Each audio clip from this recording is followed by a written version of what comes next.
How would you feel if someone else had control over your life? This is what colonization is. By the end of our presentation, we hope you will understand.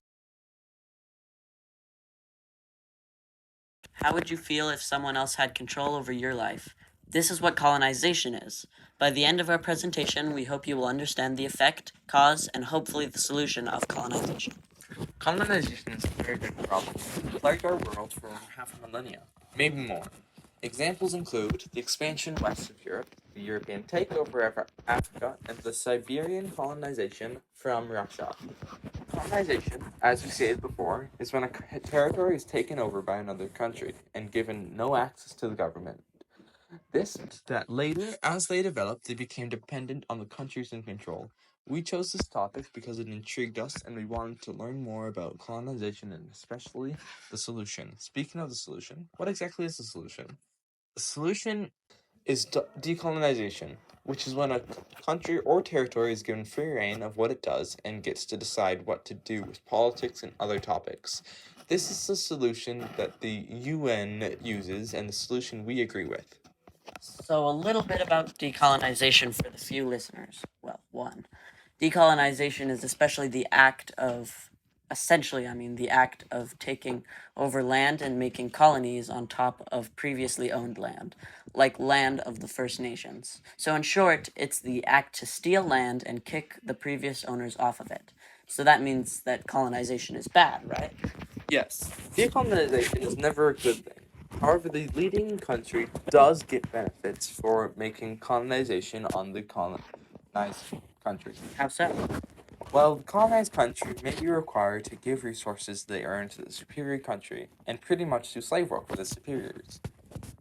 Yeah, and this means those countries that are being colonized get no freedom at all, besides the minimal standards of living to continue and support their superior country. Do you know any examples of this? Yes, in history, the original inhabitants of the Americas lost their lives, and a lot of bad things happened when the Europeans were colonizing. This is why some original First Nation people still hate Europe. Christopher Columbus to this day. So, what you're getting at is that colonization is totally bad. So, then why is the superior country not just stopping the colonization? Well, if you had millions of slaves working for you every day, and you were becoming rich because of it, would you not be hesitant to stop earning money? Some superior countries would be poor if they just stopped making money from their colonized countries, and the superior countries are usually hard to get along with. Interesting. Anyways, some countries are really against the countries that colonize other countries and try to convince them to decolonize. But before we get into what decolonization is, I better give you a good definition. Decolonization is to withdraw from the resources that are being taken, to leave the colonies not maintained. This means that the colonies that had been previously supporting their superior country with resources are now independent and live on their own without a hassle of dealing with the superior country. So essentially, decolonization is the opposite of colonization. You have to end, stop colonizing. That makes sense. Decolonization is what we want. Decolonization is what we need. But some countries don't want to decolonize because they need the resources from the colonies that are in control.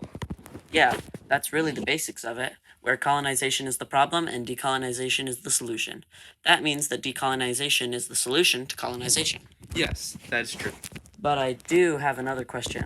How many colonies have actually been colonized? And how many have been decolonized? What's the exact ratio?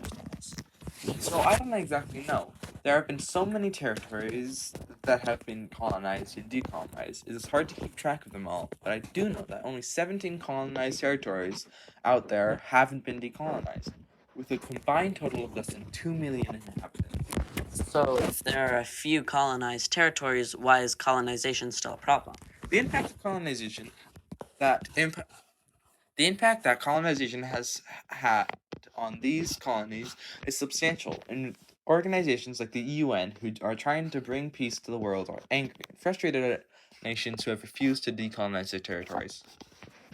I don't really have any more questions, so that means we're finished. Yeah. Yep, okay, so that was a good thing. Anyways, yeah.